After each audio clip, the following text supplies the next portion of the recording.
Hello everyone, welcome back to my channel. I'm Dr. Anuj, a first year MD medicine resident, and in this video I'll be telling you exactly what should you buy for your college, whether should it be a tablet or a laptop.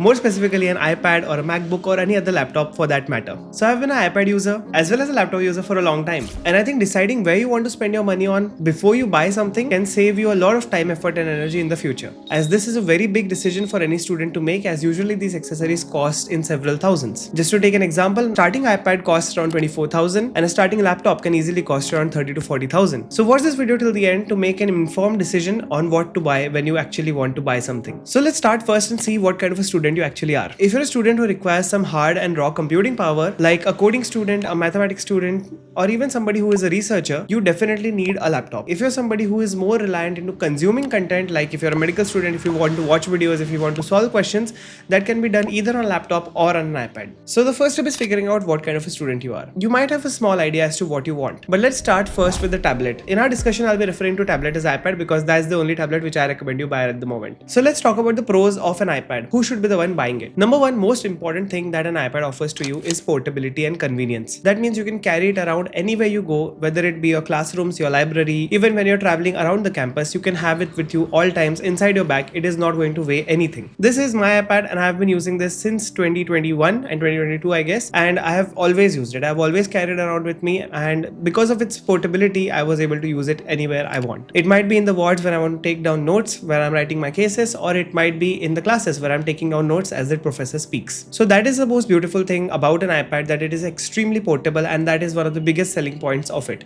Compare that to a laptop, it can get really bulky and it is not possible to carry it around everywhere. Part number two is touchscreen and pencil support. As you all know, iPad is nothing without the Apple Pencil. Well, you can do a lot of things, but you cannot really utilize it to its full power unless you don't have the stylus, that is the Apple Pencil. So if you're getting an iPad, make sure you are getting an Apple Pencil too, because that's literally half the reason people buy it. Otherwise, you're missing out half the features of the iPad. What the Apple Pencil allows you to do is literally convert your iPad into full-blown notebooks and textbooks, and any readable material you can find, you can just put it on an iPad and read away. You can mark, you can annotate, you can take down notes, all because of the Apple Pencil.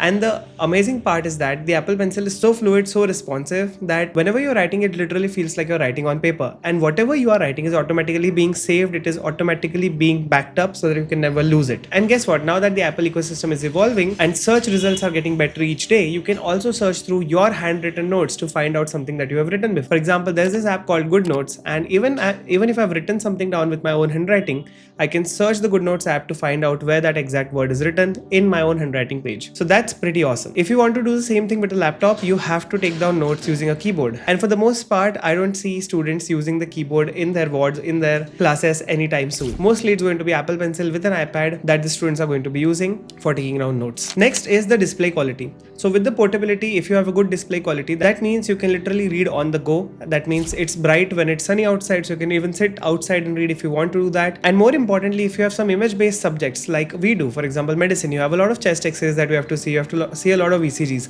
If the display quality is good, you will be able to visualize the images better. Now, I know that it's a minute difference, but sometimes देखने वाले को समझ जाता है. Moreover, iPads generally have a higher density pixel screen compared to laptops, so they give you a more vivid and a better display. The last point about the iPad is the ecosystem that it covers. If you get an iPad and you get an Apple Pencil, then if you buy an iPhone later, sometimes it's so easy to transfer your files in between them. You can get a PDF from a friend on your phone, and then you can directly airdrop it to your iPad, where you can take down notes, and if you want to, you can actually print them out and use it. Suppose you're going to your pathology class, looking at the slides over there. If you click some photos of the slides from your phone, you can directly transfer them into your iPad via airdrop and then make a PDF of all the slides. That's actually what I did in second year MBBS. Alright, the next and the final point about the iPad is the storage. So you can have endless amounts of books and notebooks and texts, everything stored in the iPad, and you can literally use it anytime you want. So that is like carrying an entire library of books with you, which is not possible if you are owning a laptop, because laptop, make sure you can store, but you cannot mark down, you cannot annotate that easily as you can do with your iPad. And moreover, certain applications work only on the iPad that do not work on the laptop. For example, if you are a Marrow user, you want to watch videos, right? It is only possible to watch the videos on iPad. On the laptop, only the question bank and the tests work. The videos do not work. So that's also a major thing to consider. Okay, one more bonus point about the battery. So the iPad battery is so incredibly vast that you can literally live the entire day and not worry about the battery if it's 100% charged before you going out. So battery life is also a very important factor to consider before you buy something. So this iPad has some of the best battery, you can definitely look forward to it. Laptops also do have good batteries, but they do require you to carry a charger every time. Whereas with iPad, you can just charge it with your phone charger. Okay, so those are all the pro things about the tablet, but what about the cons? Yes, surely there are some cons as well. Number one, you cannot do heavy lifting things with the iPad. For example, you cannot write your thesis on an iPad. It's just not possible. You cannot do research on an iPad like you can do on a laptop. If you're having tasks which require things like this, then laptop might be a better recommendation for you. Especially if you're a video editor who wants to get into social media and you want to create content, it is really amazing to have a laptop with you that you can dedicate for making videos. The next point is that usually iPads come with a lot of accessories, and these accessories are extremely expensive. So if you're somebody who has a limited budget and if you don't want to spend it all, then you can definitely choose an alternative. So yeah, that was pretty much all the cons I can find about the tablet. So who is this tablet for? Tablet is for mostly people who are in medicine and people who are not doing that much research. For example, people who are UG based and who are not that much into the creative work like making videos, designing posters for events or whatever. So if you are kind of a nerd, iPad is the choice to go for you. Don't worry, I was also a nerd and that's what got me over here. So it's okay being a nerd. Let's talk about laptops. First and foremost, laptops are superior to iPads in almost every other technical aspect. That means they will have a faster startup time. They will run the apps more smoothly. They are able to do heavy lifting tasks. You can do multitasking on it. You can easily do research on it. You can do a lot of photo editing, video editing, creative workflow. You can make PPTs, make art. Everything is possible on a laptop. So you get a complete full-fledged laptop desktop experience if you are having a laptop. Most importantly, if you are somebody who likes to run code, then the laptop is the way to go for you. What I've also experienced is that ChatGPT also runs faster on a laptop. One of the most underrated features that we often overlook is that when you have a tablet, you cannot do that much of a typing work. It's just not possible. Even if you have a good, magic keyboard attached to it, typing on a small keyboard is very different. If you have a dedicated own keyboard attached to your screen, which is present in a laptop, you can do much more typing work easily. For example, if you want to build a website, I have built a lot of websites and I know for a fact that it's only possible if you have a dedicated keyboard where your hands can move freely.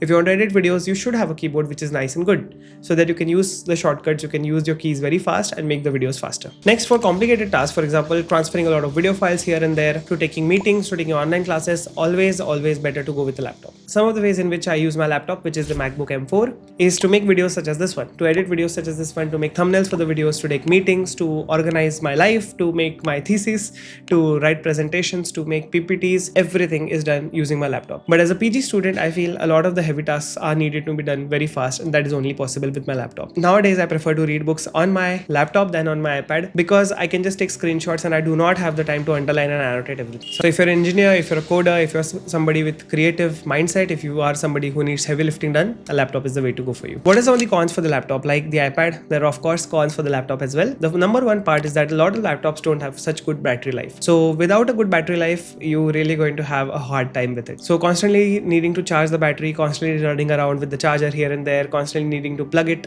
every time it's just running out of battery. That's something which is not good. So I always recommend you get a laptop which is good with battery. Number two is that they are usually heavier, so it's not that easy to carry around with, and you have that tendency to always need a bag to carry your laptop.